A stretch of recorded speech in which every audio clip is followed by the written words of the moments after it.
Hello and welcome to another Trusted House Painter video podcast. I'm your host, Paul Stein. On today's show, we've got Jacey Moore. Jacey Moore is a Pacific Paints Benjamin Moore sales rep. I call him all the time when I have questions about paint, when I have questions about products, and when I want advice. So welcome to the show, Jacey. How are you?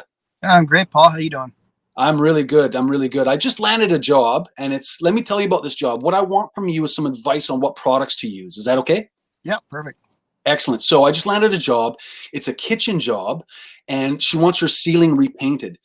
But there's also a skylight in the middle of this kitchen ceiling. So there's an island in the middle of the kitchen, and on the island is two big sinks. And then right above the island is this deep skylight. It's about 6 to 8 feet deep to the ceiling, and it's about 3 feet wide by 4 feet wide. So it's quite a wide ceiling. And when I went in there to take a look at it, the ceiling, the paint is just blistering, it's flaking, it's checking, it's alligatoring. It's really bad, and I've never really seen it this bad. Now, I've done a lot of skylights in bathrooms, kitchens, hallways, and they can contain moisture because it gets humid in there. But this is really, really bad. And unfortunately, they just had their roof replaced.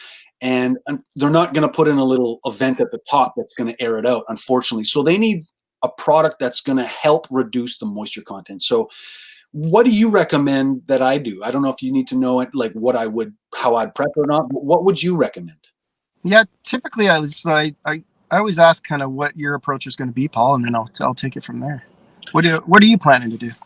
Well, generally speaking, when it comes to this, I would go up into the skylight. I would scrape away any loose and flaking paint, and I'd try and use my 5-way to chisel away any kind of paint that is just not sound, that's not adhering to it. And I suspect that there will be lots. I did tell the client that I would mask everything and put drop sheets and plastic so that there would be not a lot of debris, but I do suspect that there'll be a lot of debris and dust. So the first thing I'd do is I'd scrape it all. Second thing I'd do is probably sand it down a little bit. And then I assume, or I think that I'm going to have to skim some of the chipped edging out with some drywall mud. I'll let that dry, come back, sand it down to a nice finish. I'll probably put a little bit of caulking around the bead of where the window meets the walls, because in the past I've noticed that's a failure point that happens quite a bit. So that was going to be my general prep. But then I was going to use, and what I usually use is an acrylic latex primer called Zinsser 123. It generally works well on most applications, but in this situation, high moisture, I wanted to get your advice. What do you think? I think 10 times out of 10, I'm deferring to an oil-based primer in a situation where there's that much moisture. Sounds like, there could be some underlying issues, but putting a good solid foundation of an oil-based primer down will prevent any more water driving in and driving into that wall and assisting in making that paint fail. So you definitely think it's better than using acrylic latex? In this situation, I do. I don't think it's wrong to use an acrylic latex in this situation, but anytime that I'm coming across a lot of moisture, it just screams oil to me. And as we move into modern technology and the latexes, they perform great. There's so many great products out there now, and oil is becoming more and more obsolete. There's just some situations where that old school oil is just going to come into play. And this sounds like one of them. Yeah. Now, I know that my client is a little bit sensitive when it comes to fumes. What product does Benjamin Moore have that you'd recommend? And is it stinky?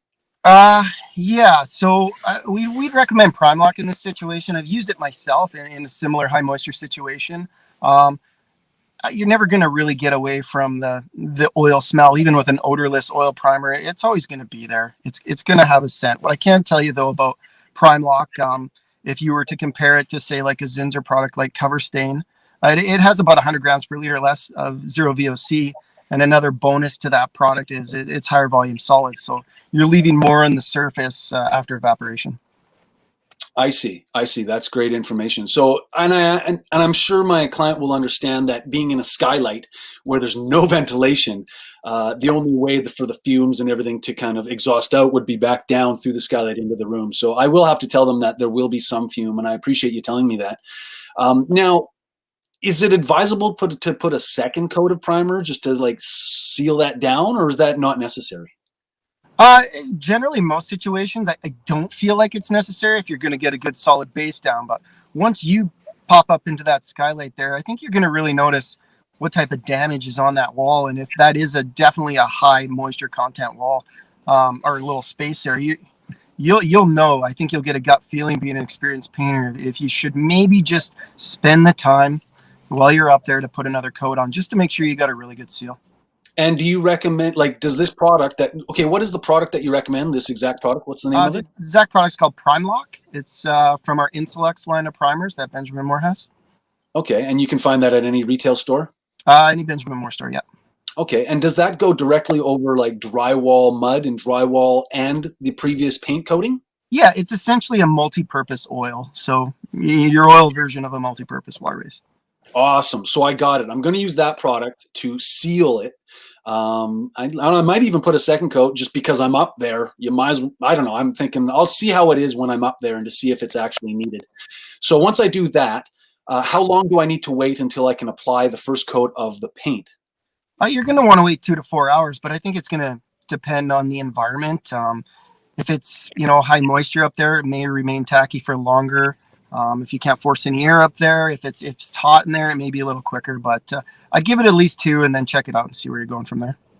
Okay, that's good. I do have a weather moisture meter, a water moisture meter that I have, and I generally use on most products where there's moisture issues.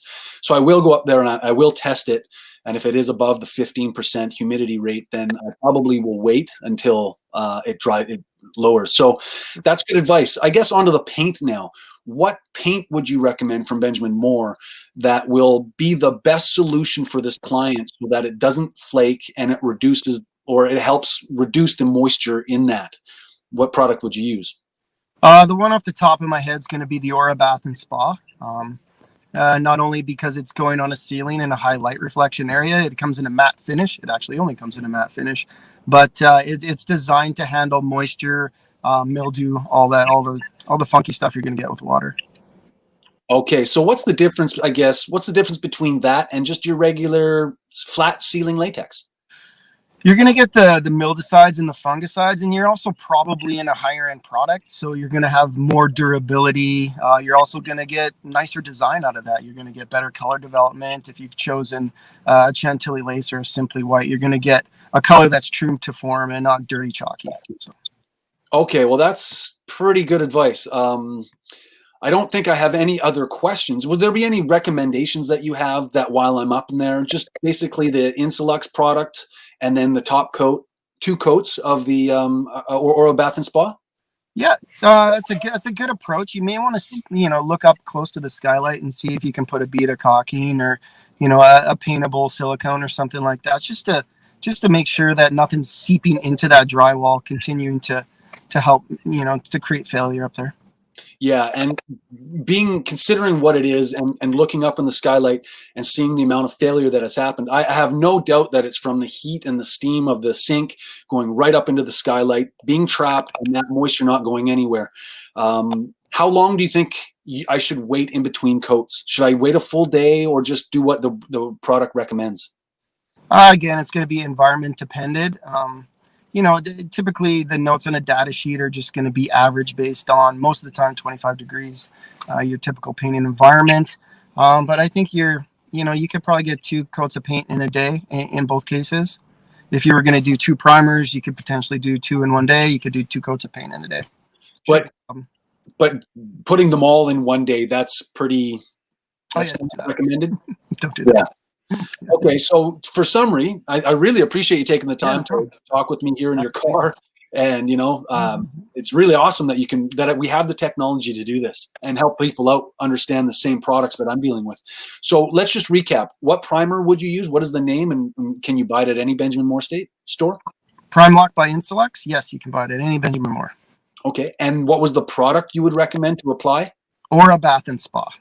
Or a bath and spa. And that only comes in a matte sheen or a flat finish? It only comes in a matte. That's a bulletproof product. I've used it before. It's definitely a high-end product, but I love the way it travels. I love the way it flows. It's like a really nice, elegant finish. I like using it. I don't use it that much, but I didn't think about using it for this product, but I'm really happy that you helped me with this. So thanks so much, JC. I appreciate your time. If you're watching this right now and you are a homeowner and you need painters, professional painters from interior or exterior project that you have, by all means, go to trustedhousepainter.com and you can find painters within 3 clicks. You can post your project and you can have painters come to you. It's a brand new platform connecting homeowners and painters to come together as a community. It's a private platform, and it's a brand new platform that really will accelerate your communication and get your job started faster. So again, JC, thanks for being on the show. I really appreciate your advice. I'll look forward to you again. I'll call you back. I'll let you know how it turns out. And yeah, thanks again. Any last questions, any last recommendations that you give me before I go in there? No, it seems like you got your bases covered, Paul. I'll be following up with you just to see how it goes. Looking forward to hearing about it. Great. Well, thanks again, JC. I'll talk to you soon. Have a great day. Thanks, Paul. Okay, bye.